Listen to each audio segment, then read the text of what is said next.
Assalamualaikum. My name is Samar Abbas from HM Media. Today I am with Dr. Irfan Malik, Associate Professor, Lahore General Hospital, Pulmonology, and Director, Sleep Research Lab, Lahore, and focal person of Lahore General Hospital.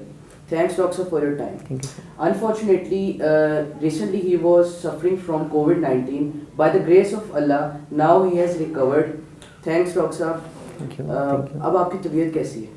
अल्हम्दुलिल्लाह जी, अल्लाह का लाख लाख शुक्र है और आप लोगों की दुआएं हैं, प्यार है कि अल्हम्दुलिल्लाह हर चीज़ जो है वो अनइवेंटफुल रही और अल्लाह ताला ने बड़े आराम से मुझे इस डिज़ीज़ से जो है वो नजात दिलाई और मैं अल्लाह ताला को बहुत शुक्रगुज़ार हूँ कि अल्हम्दुलिल्लाह मैं फिर आपके दरमियान मौजूद हूँ और उसी तरह जिस तरह काम चल रहा था उसी तरह दोबारा कोशिश करूँगा कि उसी मोमेंटम बल्कि उससे ज़्यादा मोमेंटम से स्टार्ट करें इंशाल्लाह। ठीक है। दूसरा डॉक्टर साहब को बड़ी बड़ी मुबारक हो, आप FRCP करके हैं ग्लासगो से। जी, thank you so much. From my team HM media. जी, आप लोगों के लिए भी वो ऑनर की बात है, थैंक यू सो मच। और डॉक्टर साहब, how was your own feelings in during the quarantine?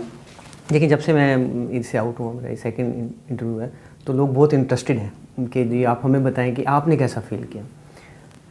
To be honest, एक तो ये कि देयर वाज नो फियर अल्हम्दुलिल्लाह इन मी कि अल्लाह ताला करम करेगा और चीज़ें बेहतर रहेंगी। और जो चीज़ मैंने जो डर होता है एक हेल्थ केयर वर्कर के जहन में, वो उसका अपना नहीं, उसकी फैमिली का बहुत ज़्यादा होता है। बिकॉज उसके एक जहन में गिल्ट आता है कि शायद वही है जिसकी वजह से ये सब लोग हो रहे हैं। और मेरी वाइफ भी होगी और मेरी एक नीस है, उसको भी पॉजिटिव होगा, मेरी बेटी भी पॉजिटिव होगी।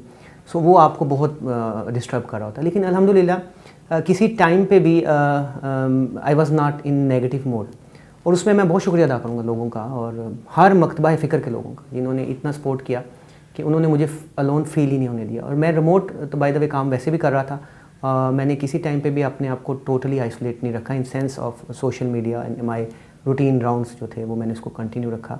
लेकिन डेफिनेटिवली ये डिज़ीज़ का जो इम्पेक्ट है, जो मैं समझता हूँ वो मेडिकली तो होगा ही, लेकिन इसका साइकोलॉजिकल बहुत ज़्यादा। मेरा अपना ये ख्याल है, पहले भी मैं ये मानता था और अक्सर लोगों को मैं पेशेंट को गाइड करता था कि आपको पॉजिटिव रहना है, आपको ये सोचना है कि इंशाल्लाह ताला आप इससे ओवरकम कर लेंगे। हमारे लिए भी मैंने जब एज अ पेशेंट फील किया, ये बड़ा इंपॉर्टेंट था कि मैं अपने आप को ये इंश्योर कराता रहूँ कि इंशाल्लाह ताला चीज़ें बेहतर हो जाएंगी। हमारे लिए मुश्किल ये हो जाता है कि आप रोज़ाना जब मैं व्हाट्सएप उठाता हूँ तो मेरे सुबह का आगाज़ ही CT स्कैन की फ़िल्म देख के होता है और एंड भी उसी से होता है और दिन में 2-4 तो हम मतलब माफ़ करें डेथ देखते हैं। तो वो जो हमारे साथ जो कम्युनिकेशन हो रही होती है वो बहुत ही फ्राइटन किस्म की कम्युनिकेशन हो रही होती है, तो मुश्किल हो जाता है एक डॉक्टर के लिए। लेकिन ठीक है, अगर मैं समझता हूँ कि अगर आपने खुद भी मरीज़ ट्रीट किए हैं तो एक थोड़ा सा कॉन्फिडेंस होता है कि अल्लाह ताला बुरा वक्त नहीं लेके आए और आप अपने पे नज़र रखें तो चीज़ें इंशाल्लाह बेहतर रहेंगी। और अल्हम्दुलिल्लाह ऐसा ही हुआ मेरे साथ भी, जो मैंने देखा। Although you were COVID positive, आप फिर भी अपने पेशेंट्स को मैनेज कर रहे थे ऑनलाइन, ये आपने कैसे मैनेज किया? अच्छा, ये बड़ा इंटरेस्टिंग था। मेरे साथ पेशेंट की अटैचमेंट बहुत ज़्यादा थी, प्राइवेट सेटअप में भी, पब्लिक सेटअप में भी, और routinely I do daily round. तो वो उनके लिए एक्सेप्टेंस करना कि डॉक्टर इरफान को कोविड हो गया, वो उनके लिए बड़ा हैरानकुन था। और लेकिन मैं ये समझता हूँ कि I am lucky in the sense कि मेरे पेशेंट्स जो प्राइवेट सेटअप में भी थे वो कोई भी नहीं छोड़ के गया हॉस्पिटल। हालांकि मैंने उन्हें कहा था ठीक है, अगर आप कहीं और लेके जाना चाहते हैं तो मोस्ट वेलकम, वो यहीं रहे। और जो मेरा अपना प्राइवेट सेटअप है उसमें मेरे पास जो फैसिलिटी अवेलेबल है वो ऑनलाइन सिस्टम की अवेलेबल है, यानी उनका जो मॉनिटर था वो मेरे मोबाइल पे भी, मेरे iPad पे भी अवेलेबल था। तो वो मुझे उससे काफ़ी हेल्प हो जाती थी। प्लस डॉक्टर से इन टच रहना और वीडियो कॉल पे पेशेंट से बात करना, वो उसको रिलैक्स रखता रहा, यानी उसको ये कभी फील नहीं हुआ कि मैंने वहाँ पे विज़िट नहीं किया। तो डॉक्टर साहब, इस जो पीरियड था आपका क्वारंटाइन का, पूरे पाकिस्तान से, खुसूसन लाहौर से, किस किस की कॉल आई आपको? अनबिलीवेबल थी। देखिए, मैं बिला मुबालगा आपको एक बात बताऊं कि मेरा अपना ये ख्याल था कि आप जितनी मर्ज़ी एफर्ट कर लें, ये इसका रिवार्ड अल्लाह ताला ही आपको देता है। शायद हमारी पब्लिक में ये कंसेप्ट नहीं है कि वो अपने मोहसिन जो हैं उनका या डॉक्टर्स कम्युनिटी को उस तरह रिस्पॉन्ड दें। लेकिन बिलीव इन मी यू कि आई स्टार्ट फ्राम प्रिंसिपल साहब फरीद अल जफ़र साहब, is an extraordinary genuine person, और उनका जो बिहेवियर सपोर्टिव रहा वो मैं कभी भी नहीं भुला पाऊँगा। प्रोफेसर ग़ियासुन नबी तैयब, मुझे रूटीनली उनकी कॉल, रूटीनली बैकअप करना, और एनी फैकल्टी मेंबर सब ने मुझसे 1 by 1 बात की। ये मेरे इंस्टीट्यूट का हाल था। अच्छा, अब मैं आपको बात बता रहा हूँ प्रिंसिपल साहब की। अब आप आएँ किसी भी और हेल्थ केयर वर्कर की, YNA का मैं शुक्रगुजार हूँ, स्टाफ खालदा, नर्सिस कम्युनिटी, मेरे पैरामेडिक्स ने मुझे रेगुलर में से रब्ता रखा, यंग डॉक्टर एसोसिएशन, उन्होंने जिस तरह मुझे ऑन किया, I don't have any words कि मैं उनका शुक्रिया अदा करूँ। और मेरे पीजीज़, मेरे डिपार्टमेंट के पीजीज़, मेरे मेडिकल पीजीज़, सर्जरी, न्यूरो सर्जरी, ये इस इंस्टीट्यूट में मैं आपको बता रहा हूँ। अच्छा, अब इंस्टीट्यूट से बाहर निकले तो सर्विसेज के प्रिंसिपल, किंग एडवर्ड के प्रिंसिपल खालिद मसूद गोंदल साहब, लाहौर से बाहर के जो थे लोग, उनके जो प्रोफेसर्स थे, प्रिंसिपल्स थे, उनका मुझे अप्रोच करना। लाहौर के तो मैं समझता हूँ हर इंस्टीट्यूट से मुझे कॉल्स आई और मैसेज आई, और अगर मैं कॉल नहीं भी रिसीव कर रहा तो वो मुझे सिर्फ मैसेज करके ये मेक श्योर करना चाह रहे थे कि जी हम आपके साथ हैं। अच्छा, अब ये चीज़ सिलसिला यहाँ नहीं ख़त्म हुआ। पंजाब से मैं चलता हुआ पाकिस्तान जैसी सोसाइटी को पता लगा, वो कराची, पेशावर, कोयटा, हर जगह से मुझे आए। जो हैरानगी मेरी हुई कि जो लोग अब्रॉड थे, सोशल मीडिया का मुझे पावर उस वक्त फील हुई कि वो मतलब they want to make sure कि हमारी अटेंडेंस लगे कि जी सर हम आपके साथ हैं, और मतलब USA, UK और ने मतलब उस मुल्क से लोग मुझे मैसेज कर रहे हैं, वो मेक श्योर कर रहे हैं। हेल्थ डिपार्टमेंट में madam Yasmin Rashid personally call me, and I feel very humbled कि उन्होंने मुझे कॉल किया। उन्होंने कहा कि बेटा मुझे तो पता ही लेट लगा, लेकिन फिर इस तरह मीडिया ने जिस तरह ऑटोमेटिकली मेरी डिजीज़ को पिक किया, और यू फील के as if this is all, they are all your family member. So इसी वजह से मैं ये समझता हूँ कि मैं आई फील कि और मेरा एक ये मैसेज भी है अपनी डॉक्टर कम्युनिटी के लिए कि बेलौस खिदमत करें। ये कौम जो है ये बहुत मोहब्बत करने वाली कौम है। मतलब जब आपको इतनी एनर्जी, इतनी पावर मिल रही हो तो आपका ये हो ही नहीं सकता आपका दिल ना करे काम करने। सो मैं ये चाह रहा था कि किस दिन मेरा चीज़ें बेहतर हों और मैं अपने मोमेंटम में वापस आ जाऊँ। सो मुझे ये लव, ये प्यार, ये अफेक्शन, मैं इसको कतन नहीं भूल सकता। और ये हॉस्पिटल मुझे ऑन करता है, ये सोसाइटी मुझे ऑन करती है, और मैं इनका बहुत शुक्रगुजार हूँ। और मैं समझता हूँ इन्हीं दवाओं की वजह से अल्लाह ताला ने मुझे इतनी जल्दी इस बीमारी से रिकवर कर दिया। बस ये आपका प्यार है लोगों के साथ, और लोगों ने आपको दिखाया अपना प्यार। बड़ी मेहरबानी दी। अल्लाह ताला आपको सेहत दे और इसी तरह आपको पेशेंट्स की खिदमत करने का मौका दे। Thank you. अच्छा डॉक्टर साहब, अब सेकंड वेव ऑफ कोविड पे आ जाएं। ये सेकंड वेव ऑफ कोविड जो अब आई हुई है पाकिस्तान के अंदर, और न्यूज़ आ रही है कि न्यू स्ट्रेन आ गया, कोविड ने अपना स्ट्रेन चेंज कर लिया, इस पे आप क्या कहेंगे हमारे व्यूअर्स को? अच्छा देखिए, ये अनयूजुअल नहीं है। क्या मुझे इसके लिए कुछ साइंटिफिक एविडेंस चाहिए था कि हम कोई करें? तो ये तो रियलिस्टिकली होना चाहिए कि इसकी स्टडी और हमें पता लगे कि जी हम किसी सेकंड वेव से फाइट करें। लेकिन थोड़ा स्टैटिस्टिक्स उठाएं। इस दफ़ा जो पेशेंट्स की वेव में मैक्सिमम पेशेंट गए वो 3500 और 600 थे, लेकिन डेथ टूल जो था वो 100 क्रॉस कर गया। तो अगर आप ये देखें तो ये अलार्मिंग था। हमारा एक्सपीरियंस क्या रहा, मैं क्योंकि मोस्टली जर्नल भी देख रहा हूँ और काफ़ी प्राइवेट सेटअप में जो डिफ़िकल्ट केस है मुझसे डिस्कस किए जाते रहे। पिछली दफ़ा जो डिफ़िकल्ट केस थे वो अगर 70% रिकवरी के साथ थे, तो इस दफ़ा उनकी रिकवरी जो थी वो 40% से ऊपर नहीं जा रही थी, डिस्पाइट हमारे पास जो वेपन उस वायरस के अगेंस्ट था वो वही था। सो मेरा भी जो कंसेप्ट बन रहा था during this whole pandemic second wave, वो बड़ा क्लियर था कि ये वायरस का जो बिहेवियर है ये वो नहीं है जो पहले है।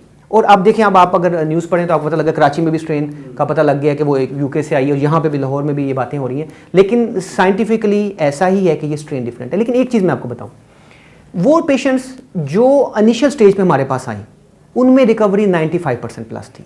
ये मैं बड़ा क्लियरली बात बता रहा हूँ कि इस चीज़ को समझिए कि अगर आपको कोविड है तो आपको अपने डॉक्टर से टाइम पे रजू करना है, क्योंकि डॉक्टर्स के पास कुछ ऐसे वार्निंग साइन होते हैं जो आपसे वो डिस्कस करता है और उस टाइम पे अपनी ट्रीटमेंट को मॉडिफाई करता है।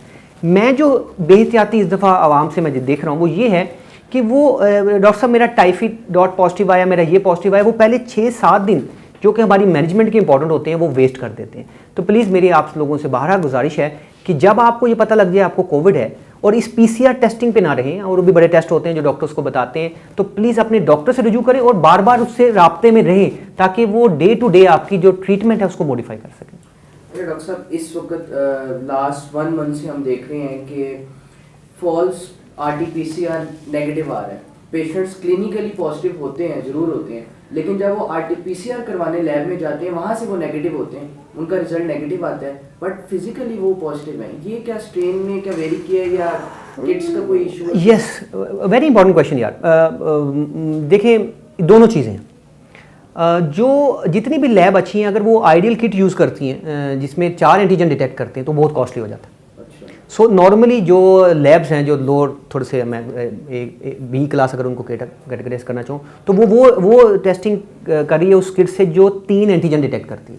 सो 3 एंटीजन डिटेक्ट करने का मतलब है कि वो आपके जो यील्ड है वो उसमें नेगेटिव आएगा। बाय द वे जनरल में जो टेस्टिंग हो रही है वो 4 एंटीजन की हो रही है। अच्छा, दूसरी बात ये है कि क्या इसकी पॉजिटिविटी बहुत ज़्यादा है? नो। अगर आप अपने नेजल स्वैब की पॉजिटिविटी देखें वो तो 55% है, 60%, तो यील्ड तो ज़्यादा ऑलरेडी नहीं है। और कुछ लैब्स जो हैं वो ओरल कर रही हैं, ओरो जो स्वैब है उसकी यील्ड उससे भी कम है। कॉम्बिनेशन हो नेज़ो और नेज़ो ओरल का वो ज़्यादा हाई होता है। सो इसमें तो मैं ये समझता हूँ कि इसमें अभी तक मेरा ये ख्याल है कि ये वेरिएशन ऑफ वायरस की वजह से नहीं हुआ। ये primarily technique, sampling technique is very very important, secondarily use of kit, और थर्ड है कि लैब की क्वालिटी कैसी है। तो लेकिन जो एक टेस्ट अगर कोई मुझसे पूछे कि जिस टेस्ट ने मुझे बड़ी हेल्प कर रहा है वो आई थिंक HRCT टेस्ट, वो 90% सेंसिटिविटी, यानी अगर आप HRCT टेस्ट पे जाएं तो वो 90% आपको उस वक्त बीमारी का बता सकता है जब आपके ब्लड के टेस्ट भी नहीं डिस्टर्ब होते। तो जो नई स्ट्रेटजी रही है मेरी अब तक वो यही है कि जो ही तशखीस हो जाती है उसके कुछ अरसे बाद आई गो फॉर HRCT टेस्ट और उसके बाद मैनेजमेंट प्लान डिज़ाइन कर लेते हैं। यानी कि RT-PCR जो है वो रिलायबल नहीं है, 50 to 40% है, HRCT का। Yes, that is more reliable. और डॉक्टर साहब मेरा आखिरी क्वेश्चन है आपसे कि why death ratio is increasing day by day? रोज डेथ्स हो रही हैं पाकिस्तान। बिल्कुल, आप देखिए यही तो मैंने आपको बताया, दिस मीन कि this virus behave very different. लेकिन एक चीज़ मैं अगर एनालिसिस करूँ अनयूजुअल डेथ कि क्या बहुत कोई यंग था, नहीं, ये नहीं था। जो डेथ हो रही हैं उनमें कोई ना कोई रिस्क फैक्टर हमें मिल रहा है, like sugar, blood pressure, cardiac, kidney, ये डिजीज़ उनमें ज़रूर होती हैं। जो बिल्कुल यंग हैं, हाँ हैं तो सही, लेकिन उसमें उतनी नहीं है कि मैं कहूँ कि इस दफ़ा इस वायरस ने यंग्स को में डेथ का ज़्यादा कर दिया। अभी तक मेरे पास जो डाटा, जितना मैं पेशेंट में अभी तक ऑब्जर्व कर रहा हूँ, ऐसी अभी तक मैं ये बात नहीं कर सकता। लेकिन डेफिनेटिवली यही मैं आपको बात बता रहा हूँ कि जब 3000 पॉजिटिव आ रहे हैं तो वो 100 डेथ करें, और पिछली दफ़ा 7000 में 100 डेथ थी। तो इस दफ़ा ये बड़ा ऑब्वियसली क्लियर है कि डेथ रेशो ज़्यादा है। और हमारे प्रैक्टिकलिटी में भी मेरी डिफरेंट एक सेटअप से बात हो रही थी, बड़ा अच्छा लाहौर का बड़ा सेटअप है, उनके यहाँ भी रिसेंट वेव में पिछले कोई 15 दिन में 43 में से 29 लोगों की डेथ हुई।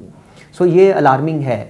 और लेकिन फिर बात वो आती है, ये वही लोग हैं जो पहले 6-7 दिन टाइफाइड और इस मलेरिया के इन्वेस्टिगेशन में घूमते रहे और कहते मेरे जी रियल टाइम PCR जो RT-PCR है वो नेगेटिव आ गया, तो मुझे कोविड नहीं हो सकता, मैंने कोई ठंडे पानी से नहा लिया, मुझे सर्दी लग गई है, मैंने कोई चीज़ खा लिया तो डॉक्टर साहब मुझे इस वजह से हो रहा है। तो ये वो डिनाइल फेज़ वाले लोग थे। जो अर्ली आए हैं 95% वो लोग रिकवर किए हैं। मैं आपको जनरल का डाटा बताता हूँ, हम स्टडी कंप्लीट कर रहे हैं, नियर टू कंपाइल।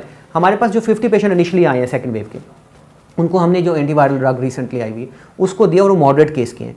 उन 50 में पेशेंट में से 48 पेशेंट रिवर्स बैक हुए।